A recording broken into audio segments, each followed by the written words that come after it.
agora, no Palavra de Quem Decide, a participação de Josué Leonel, o comentarista de economia da Rede Eldorado. E continuamos discutindo o tema dos precatórios. Para falar sobre esse assunto, o programa Palavra de Quem Decide, da Rádio Eldorado, entrevista o advogado Nelson Lacerda, que é especialista nessa questão. Alô, senhor Nelson, como é que vai? É um prazer estar falando com você sobre um assunto tão importante para toda a população brasileira. Senhor Nelson, antes de a gente entrar nessa questão, na polêmica que foi instalada com a recente eleição do Senado, gostaria que o senhor ajudasse os ouvintes da Eldorado a entender conceitualmente o que é precatório. Precatório é uma dívida do Estado, da administração pública com pessoas, e uma dívida judicial, é isso? Imposta pela Justiça? Precatório é uma dívida do serviço público. Certo. Ou seja, todo serviço público, quando você entra com ação, quando ele não cumpre com você na lei, você tem que entrar com ação, né? Essa ação você leva anos discutindo, acaba ganhando. Se fosse um particular, ela iria executar, tomar os bens, levar a penhora, a Serasa e crucificar a pessoa. Mas como é o serviço público, os bens não podem ser penhorados. Certo. Então eles emitem um precatório. Esse precatório é uma criação brasileira, porque não existe nos outros países. Quando você fala com alguém de fora que aqui tem esse tal de precatório, as pessoas riem, né? Certo. O serviço público nos outros países tem moralidade pública. Certo. Deveu, paga. Certo. Aqui se emite um precatório, que é uma ordem de pagamento que é inscrito no Tribunal de Justiça e pela Constituição Federal ele deveria ser pago no ano seguinte, impreterivelmente, sob pena de crime de responsabilidade fiscal do governante e até intervenção federal. Só que isso existe somente na lei. Na realidade, ninguém cumpre isso. E por essa razão, os governantes não pagam há muitos anos e criaram uma dívida bilionária, calculada por eles de 100 bilhões, eu digo que é muito mais que isso, né? E isso vem se arrastando desde 88 e sem ser pagos os precatórios. Então o que é um precatório? É uma ordem de pagamento emitida pelo Poder Judiciário para que seja pago uma dívida que já foi discutida por 10, 15, 20 anos. Agora, recentemente foi instalada uma polêmica em torno da PEC dos precatórios, né? A proposta de emenda constitucional aprovada no Senado. E essa proposta foi considerada por alguns especialistas até como um calote em relação a esse tipo de dívida. Qual é a sua avaliação do senhor? A PEC 12 é considerada o calote do calote do calote. Ou seja, não é o calote só, é o terceiro calote, porque em 88 já havia uma dívida muito grande nos estados e a Constituição de 88 já deu um calote prorrogando por 8 anos pagamentos. Certo. Eles não cumpriram, não pagaram. Aí em 2000 foi feita a emenda constitucional número 30 prorrogando os não alimentares por 10 anos, em 10 parcelas, para pagar os alimentares, que são aqueles que são de pedaços de salário, servidores públicos, pensões e coisas assim. Também não pagaram, ou seja, um governante empurra para o próximo mandato, o outro que pague. Além de fazer isso, continua gerando mais ilegalidades, como não passar reajustes inflacionários, como não fazer paridade salarial, o que gera uma verdadeira indústria de precatórios. Nós somos representantes da Associação Nacional de Servidores Públicos, dos sindicatos técnicos científicos do Rio Grande do Sul, da Associação Brasileira de Pensionistas e Idosos. Nós somos advogados de várias associações e sindicatos, né? E a ilegalidade reina dentro do serviço público no cumprimento de lei com os funcionários públicos, como também você tem os precatórios daquelas pessoas. Imagine, por exemplo, agora que aqui em São Paulo já foi dito que vai ser ampliado o metrô. Certo. E que vai ser desapropriada todo aquele bairro da Luz. Certo. Ou seja, o bairro da Luz inteiro vai ser desapropriado. As pobres vítimas que moram naquela região vão perder suas casas, os negócios também, todo mundo vai perder tudo. E o que vai acontecer? Eles fazem um cálculo irrisório do que vale esses bens, depositam na conta um valor insignificante, a pessoa tem a vida completamente desestruturada a partir dali, né? Entra com ação na justiça, essa ação vai durar de 10 a 20 anos, devido inclusive à sobrecarga do judiciário, principalmente por ações contra o serviço público. O judiciário hoje trabalha 80% da carga de trabalho do judiciário é para segurar as dívidas do poder público, ou seja, o judiciário não pode prestar serviço à população de forma rápida e digna, certo, porque ele está ali trabalhando com uma montanha de dívida do serviço público. Então essa pessoa que teve a casa desapropriada vai ficar 10, 15 anos, 20 anos brigando para conseguir o direito de receber o que é justo. Certo. Quando acabar a ação, vira um precatório. E aí também eles não pagam. Aí já estão atrasados nesse momento 10 anos. Eles estão pagando em gotinhas 98, ou seja, 11 anos de atraso. São muito comuns os relatos de pessoas que são credoras do Estado e que morrem e sem receber, né? O nosso cálculo é que mais de 30% dos credores já morreram sem receber. Sem receber. E quando se fala em precatórios alimentares, o que significa isso, senhor Nelson? Precatórios alimentares, como o nome diz, é para alimentos. Significa que são pedaços de salário. Né? Para o público entender bem, precatórios alimentares são pedaços de salários que foram tirados dos servidores públicos. Certo. Ou seja, houve um reajuste inflacionário, como houve durante algum tempo muito grande, 33%. Todas as empresas têm que dar. Se ela não fizer isso, cai sindicato em cima, Ministério do Trabalho, todo mundo. O governo faz a conta, o reajuste vai dar 800 milhões. Não vamos dar não. Ou dá só 10. Certo. Ou dá para algumas categorias. Tudo isso acaba gerando milhões de ações no judiciário para buscar o direito. Ou seja, os servidores públicos têm nos últimos 10 anos tido seus salários diminuídos, e hoje eu considero que está no mínimo na metade. Né? Então eles entram com ações que vão acabar recebendo na velhice. Aí os políticos sabem disso. Como ele vai ficar só 4 anos no mandato, o que ele faz? Ele vai jogando a dívida para frente, ele não paga os precatórios atrasados e não cumpre as leis hoje, porque ele sabe que com isso quem vai responder não é ele, é o próximo governante. Foi criada uma lei de responsabilidade fiscal, mas essa lei de responsabilidade fiscal não cumpre, como no Brasil. Leis são feitas para não serem cumpridas, a não ser pelos pobres mortais, nós, né? Certo. Então o serviço público não cumpre as leis e continua fazendo vítimas. Nós calculamos que as vítimas de precatório hoje são mais de 6 milhões. Eu sempre digo que precatório um dia você ainda vai ter um. Certo. Que um dia você vai sofrer um dano do Estado, vai precisar de uma indenização contra o Estado, vai ter vai ser vitimado por uma desapropriação e você vai sofrer, vai sofrer, eu digo que dá câncer, para receber do serviço público que deveria ter moralidade e esperar 30, 40, 50 anos.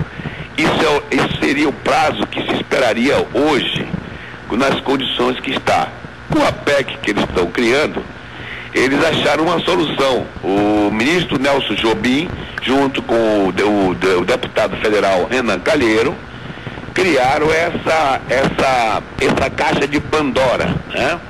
Chamada de obra de Satã, maluquice, PEC do calote. Os nomes que têm sido dados são muito interessantes, né? Essa é a fórmula, o senhor está se referindo à fórmula de pagar 40% à vista e o resto em leilão, é isso? Não, a fórmula de primeiro, acabar com o vencimento do precatório. Os precatórios hoje estão vencidos. Existem precatórios vencidos em 98, 99, 2000, estão vencidos. Por lei já deveriam ter sido pagos. O que é que eles resolveram fazer? Acaba com o vencimento dos precatórios, eles não estão mais vencidos, e agora o vencimento depende da receita do Estado, de 0,6% a 2%, é uma fórmula meio mágica, que inclusive deixa margem para o próprio governante escolher, e se alguém me dissesse eu quero pagar 5% de imposto ou 10%, é óbvio que eu vou escolher 5%, né? Claro. Então eles ficam com a possibilidade de pagar de 0,6% a 2% daquilo que o Estado arrecadar, Estado, município arrecadar. Certo. Aí, esse valor dos 0,6% a 2%, que for da arrecadação, e não o que está vencido, iriam 40% para serem pagos precatórios de acordo com o valor, não mais com a ordem cronológica. Sim. Então, se alguém tem um precatório de 5 mil reais, e entrou em 2007, e eu tenho um precatório de 150 mil, de 98, eu vou para o fim da fila, porque os primeiros são os menores, né? Certo. Eu já estou esperando 10 anos, vou esperar mais 10. Segundo, acabar esse vencimento, acaba uma coisa que incomoda eles. Eles não estão fazendo isso por bondade, é por maldade. Por quê? Porque nós, dos advogados, como os servidores e pessoas físicas, porque precatório não é coisa de servidor público só, é coisa do povo brasileiro, né? Você tem servidores públicos, o povo, quem é desapropriado, quem sofre um dano do Estado, todo mundo tem precatórios, todo mundo tem créditos com o governo, que é o maior caloteiro do país, né? É um caloteiro histórico. Então, o que acontece? Não havendo mais esse vencimento, não se pode pedir sequestro de verba nos tribunais. Por quê? Porque nós temos conseguido 3 coisas. Como não é pago e as pessoas estão morrendo sem receber, nós tivemos que criar uma série de alternativas. Toda ação gera uma reação, né? Então nós criamos 3 alternativas. Primeira, pedir sequestro de verbas. Os tribunais, infelizmente, não dão todos, dão alguns. Dão sequestro de verba quando o precatório é não alimentar com parcela vencida. Dão sequestro de verba em casos de estado muito grave de doença, né? Só em casos especiais eles liberam, apesar da lei ser bem clara em que, não pagando o precatório no vencimento, cabe o sequestro de verba no Tribunal de Justiça.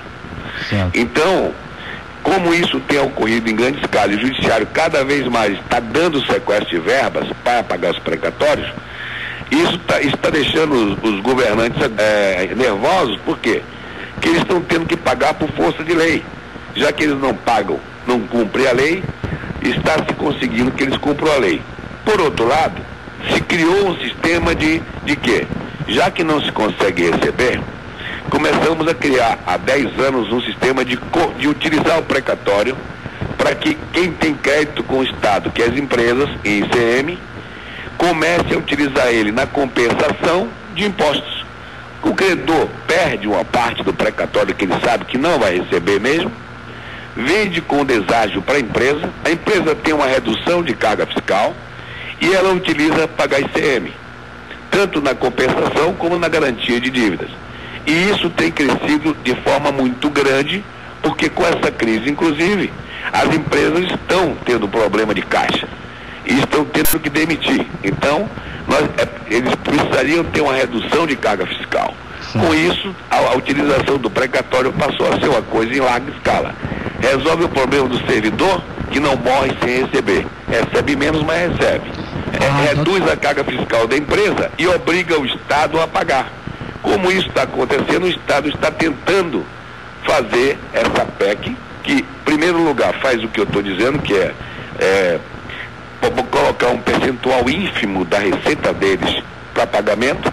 Pelos nossos cálculos, com esse percentual da receita, os estados não pagariam nunca, ou seja, eternizaria a dívida. Se faz um cálculo com a dívida que existe hoje, que levariam 100 anos para pagar, certo, sem contar com os novos precatórios que vão entrar todo ano. Ou seja, é uma eternização da dívida, eternização legal, colocar na lei que o Estado vai eternizar a dívida, pode ser caloteiro, não só nos precatórios e dívidas vencidas, como naquelas que vão vencer, ou seja, como nos futuros credores do Estado.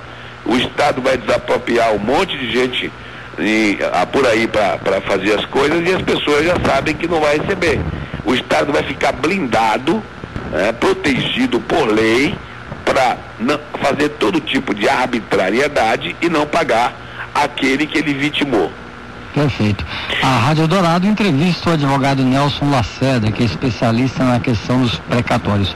Agora, senhor Nelson, existe também aí o outro lado da questão. O senador Aloysio Mercadante, que é aqui do PT de São Paulo, nos debates da PEC dos precatórios, argumentou que as decisões judiciais estão deixando alguns estados e municípios em situação bastante difícil em termos de orçamento pelo custo. Ele até citou um caso que poderia ser uma distorção, que um grupo musical, ele não disse qual o grupo, mas supostamente um grupo brasileiro, um grupo desses mais comuns, teria entrado na justiça e recebido uma sentença no valor de R$1,5 milhão, que vai de dinheiro que eles vão receber de uma prefeitura.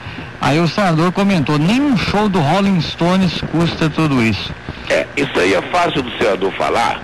Agora você imagine o seguinte, eu não conheço o caso do grupo musical, mas posso dizer o seguinte: provavelmente esse grupo musical foi contratado pelo poder público para fazer algum show lá, inclusive para fins eleitoreiros, como nós conhecemos no nosso país, né? Certo. Então algum político, para fim eleitoreiro, contratou esse grupo musical há provavelmente 20 anos atrás, tá?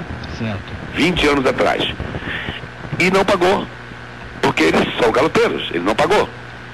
O grupo musical teve que ir para a justiça. Essa conta devia ser 5 ou 10 mil reais na época, entende? Certo. Só que eles não pagaram. Eles entraram na justiça, percorreram todos os caminhos judiciários, gastaram um monte, advogados trabalharam, o judiciário ficou sobrecarregado com mais um processo desse. E você vê que é bom ele ter citado esse caso, porque contratar conjunto musical pelo serviço público significa provavelmente utilizar a verba pública para fim eleitoreiro, correto? Certo. Ou seja, o grupo musical não é saúde, não é educação, não é nada disso. Então ele foi mal no exemplo, porque mostrou inclusive como se utiliza a verba pública de forma irresponsável nesse país, né? Certo. Conjunto musical não é serviço público. Foi contratado para quê? Para alguém aparecer na mídia. Foi contratado para alguém ser bonzinho e ganhar votos, provavelmente. Sim, mas a questão é o valor, né? Mas veja bem, por que o valor é de R$1 milhão? Porque na época ela devia ser 5 mil, 4 mil, 8 mil. Só que passaram-se 20 anos, entende? E pegou todas as correções de inflação. Certo. Tem 20 anos que eles estão esperando por esse pagamento. Isso é uma má administração pública que causou um custo elevadíssimo dessa dívida. É uma dívida e ela vai se elevando de acordo com a correção e juros de quem está devendo, como se você estivesse devendo no mercado, essa dívida iria ser corrigida. Então acaba a má administração pública dando um custo absurdo para o Estado. Esse exemplo que você citou, que eu não sabia, que foi citado pelo senador, é muito bom para você ver como funciona o Estado público brasileiro, como o governante brinca com a verba pública, apesar de existir leis de responsabilidade. Certo. É um show de um conjunto musical. Isso não é serviço público, entende? Então, isso provavelmente serviu ao interesse político de alguém. Agora...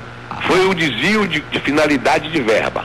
Certo. Não pagou o conjunto, caloteou o conjunto, contratou e não pagou. O que acontece? Lá por 10 ou 15 anos atrás, esse conjunto entrou na justiça.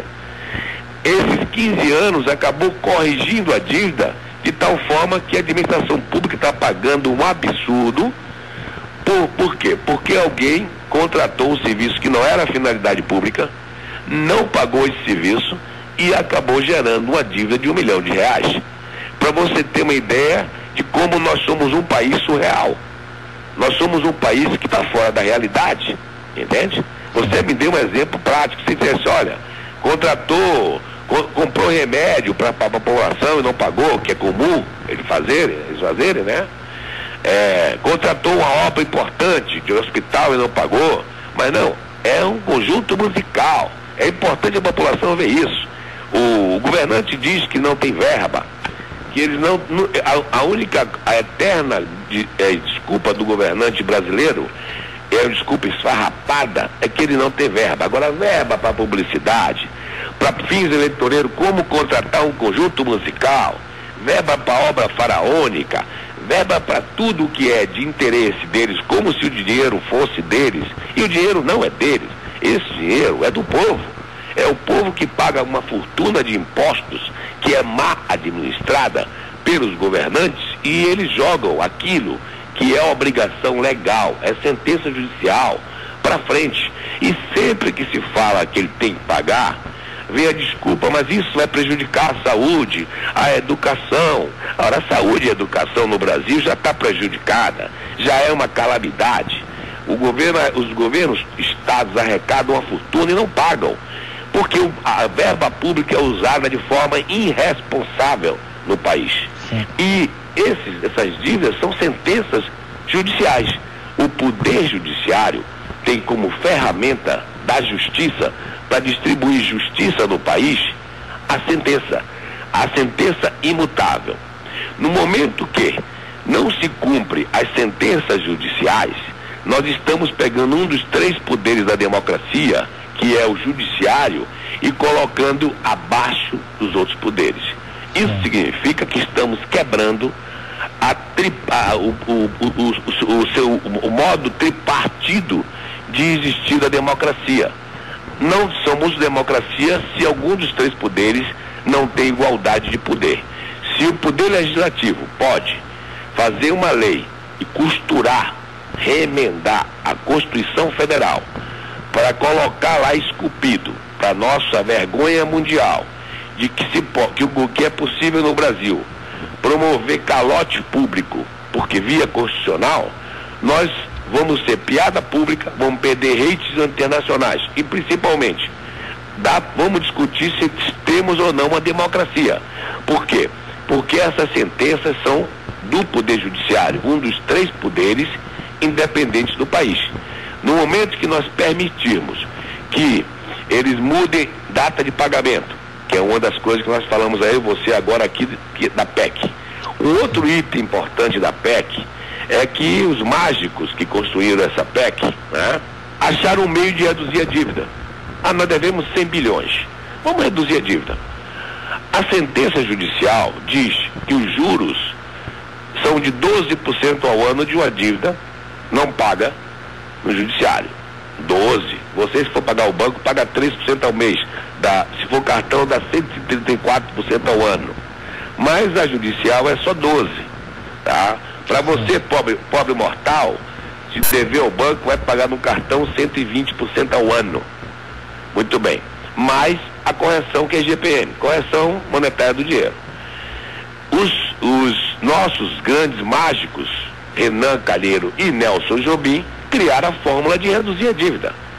Vamos rasgar a sentença judicial e todos os precatórios vencidos e a vencer serão corrigidos pelo índice de poupança. Ou seja, com isso a dívida desce automaticamente de 100 para 50 milhões ou 60. Certo. É uma outra faceta dessa inominada PEC 12.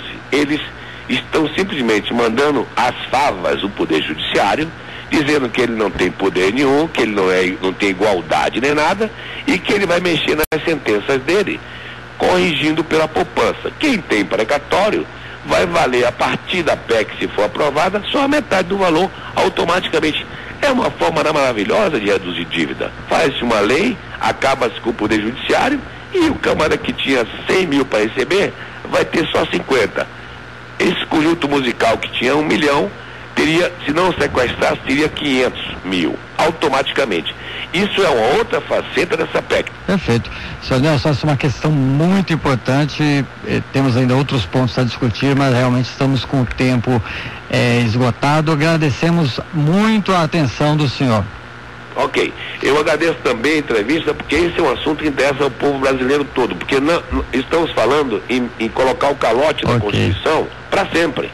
Claro, e todos podem ser vítimas um dia do Estado. Se o Estado amanhã resolver, e os executivos, os governadores e prefeitos vão ficar protegidos para cometer todo tipo de insanidade.